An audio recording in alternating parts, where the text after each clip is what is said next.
حدیث نبوی صلی اللہ علیہ وسلم حضرت عبداللہ بن مسعود رضی اللہ تعالی عنہ سے روایت ہے کہ رسول اللہ صلی اللہ علیہ وسلم نے فرمایا، سچائی نیکی کی طرف لے جاتی ہے اور نیکی جنت کی طرف لے جاتی ہے، اور جھوٹ برائی کی طرف لے جاتا ہے اور برائی جہنم کی طرف لے جاتی ہے۔ حدیث نبوی صلی اللہ علیہ وسلم حضرت انس بن مالک رضی اللہ تعالی عنہ سے روایت ہے کہ رسول اللہ صلی اللہ علیہ وسلم نے فرمایا، جب بندہ مصیبت میں صبر کرتا ہے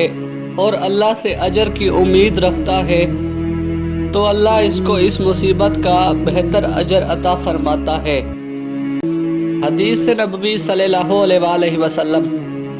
حضرت جابر بن عبداللہ رضی اللہ تعالی عنہ سے روایت ہے کہ رسول اللہ صلی اللہ علیہ وسلم نے فرمایا، قیامت کے دن مومن کے اعمال میں سب سے زیادہ وزن دار چیز حسن اخلاق ہوگا۔ حدیث نبوی صلی اللہ علیہ وسلم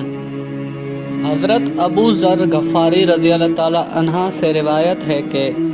نبی کریم صلی اللہ علیہ وسلم نے فرمایا،